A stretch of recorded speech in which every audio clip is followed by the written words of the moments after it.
शादी के लिए बोला झूठ। साक्षी का परिवार मिडिल क्लास है। परिवार में माँ पिता हैं। साक्षी के जीवन में तब जिम्मेदारियाँ बढ़ जाती हैं जब एक दिन अचानक उसके पिताजी को पैरालिसिस आ जाता है। साक्षी पर अब उसके छोटे भाई और एक छोटी बहन के साथ पिता के इलाज और घर चलाने का बोझ आ गया। साक्षी ग्रेजुएट है। वह अब नौकरी करके सारे घर की जिम्मेदारियां अच्छे से संभाल रही है। उसे अब अपनी फैमिली के अलावा कुछ नहीं दिखाई दे रहा है। पिता और माँ को साक्षी पर गर्व है। साक्षी ने इस दौरान कई अच्छे रिश्तों को मना कर दिया। उसमें से कुछ उनके रिश्तेदार ने बताए थे, इसलिए रिश्तेदार अब साक्षी से थोड़ा जलने लगे। साक्षी को एक लड़का रचित कुछ दिनों से फॉलो कर रहा होता है। लड़के को साक्षी अवॉइड करती है, लेकिन उस लड़के रचित का रिश्ता लेकर उसकी माँ उनके घर आती है। वो लड़का अच्छी पैसे वाली फैमिली से था। साक्षी को अब अपने माँ और पिता का बहुत ज़्यादा प्रेशर होता है। इस वजह से वो काफ़ी मनाने के बाद मान जाती है, लेकिन वो एक शर्त रखती है कि वो अपने घर को संभालेगी और नौकरी नहीं छोड़ेगी। लड़के की माँ यह मान जाती है। शादी होती है। शादी के लिए वो खुश है। शादी के पहले वो लड़के से मिलकर बात करना चाहती है, लेकिन लड़के की तरफ से कोई पहल नहीं होती, तो वो भी कुछ नहीं करती। जल्दी में शादी करवा दी जाती है। रचित शादी के दिन ही कई दिनों बाद उसे दिखाई दिया। बहुत नर्वस लग रहा है। वो उसके पीछे पड़ा था। शादी उसी से हो रही है, लेकिन फिर भी उसके चेहरे पर खुशी नहीं। साक्षी की आवाज़ अजीब लगती है। उसको अंदेशा हो जाता है कि कुछ गड़बड़ है। सुहाग रात की सेज पर वो बैठी है और बाहर से कई मर्दों की आवाज़ आ रही है। तभी वो बैठी बैठी सोचती है कि वो उन्हें आवाज़ से कैसे पहचानेगी, क्योंकि अभी तक उसने उनकी आवाज़ सुनी ही नहीं है। और फिर रचित कमरे में आता है। चेहरे का रंग पूरा उड़ा हुआ रहता है।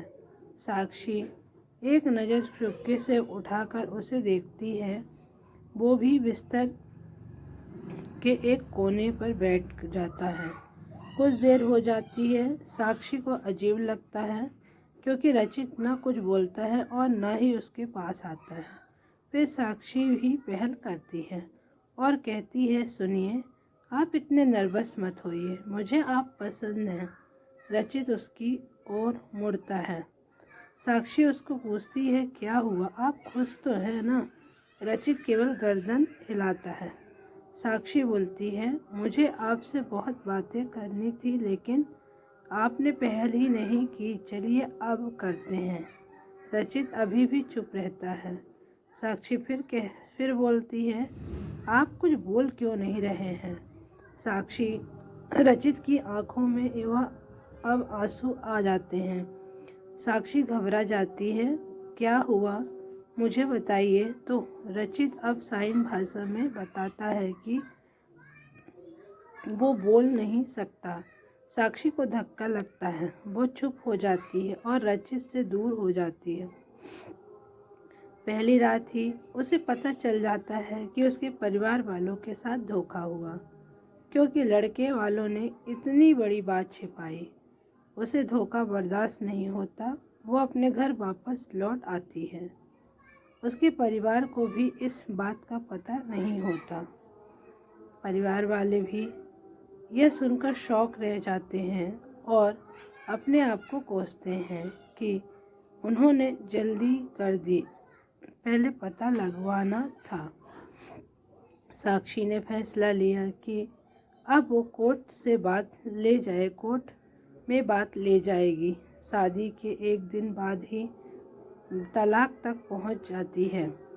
साक्षी तलाक की अर्जी देती है।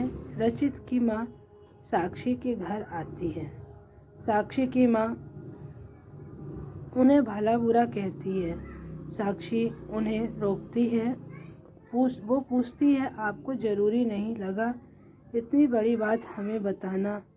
रचित की माँ नीचे मुँह कर और चुप रहकर सारी बात सुन रही है। रचित की माँ कहती है कि मैं अपने बेटे का भला ही चाहती हूँ और उसके पिता भी नहीं हैं।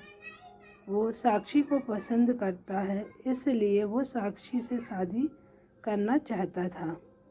मैंने हिम्मत की बोलने की, मगर मैं बोल नहीं पाई। फिर मुझे डर भी लगा, क्योंकि पहली बार उसने कुछ करने को कहा। उसने तो मुझे बोला था कि तुम्हें सब बता दूं, और मैं चाहती भी थी लेकिन नहीं कर पाई। मैंने रचित को भी झूठ बोला कि तुम मान गई, लेकिन शादी के पहले उसे पता चल गया कि मैंने उसको झूठ बोला है। तब तक देर हो गई थी, इसलिए वो खुश नहीं था।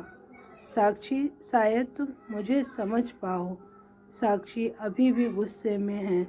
वो बोलती है कि मुझे रचित के न बोलने से कोई प्रॉब्लम नहीं है।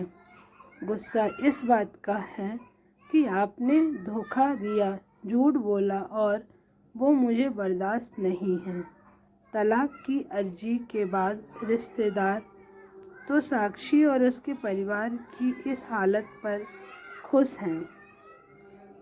वहीं तलाक में अभी कुछ महीनों का समय है।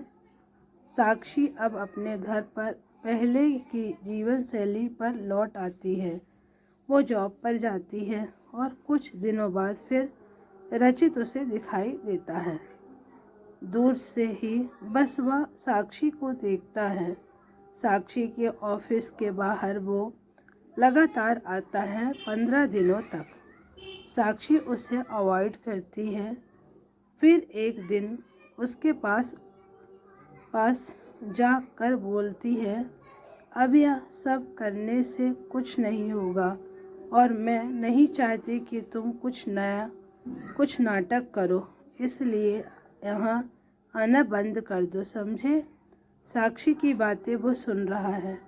वो साक्षी को इशारों में कॉफ़ी पीने को कहता है, लेकिन साक्षी वहाँ से चली जाती है। पहले दिन फिर वही रचित खड़ा रहता है। साक्षी उसके पास जाकर कहती है, कॉफ़ी पीकर मेरा पीछा छोड़ दोगे? रचित गर्दन हाँ में हिलाता है। टेबल पर दोनों आमने सामने बैठे हैं। रचित अपने फ़ोन में कुछ मैसेज टाइप करता है। साक्षी उसको देख भी नहीं रही है। साक्षी के फ़ोन में मैसेज आता है। रचित का लिखा होता है, sorry but I really love you so much. कोई भी बोलने वाला तुम्हें मुझसे ज़्यादा प्यार नहीं कर सकता, और बात तो झूठी भी कोई सकता है, लेकिन आंखें हमेशा सच बोलती हैं। एक बार मेरी आंखों में देख लो, फिर तुम्हें जो सही लगे वो करना। साक्षी का सारा गुस्सा मैसेज पढ़ते ही चला गया। वो धीरे से अपनी आंखें उठाकर रचित की आंखों में देखती है और उसकी आंखों से आंसू निकल आते हैं। वही वो उसको बोलती है, पहले ऐसी बात नहीं लिख सकते थे, मुझे आज तक कभी किसी ने ऐसे नहीं समझाया। वो खड़ी होती है और रचित को बोलती है, चलो मेरा सामान वापस अब तुम ही उठाकर ले जाओगे। रचित उठकर साक्षी को हग करता है। दोस्तों, यदि आपको मेरा यह वीडियो अच्छा लगा हो तो मेरे चैनल को लाइक और सब्सक्राइब कीजिएगा। धन्यवाद।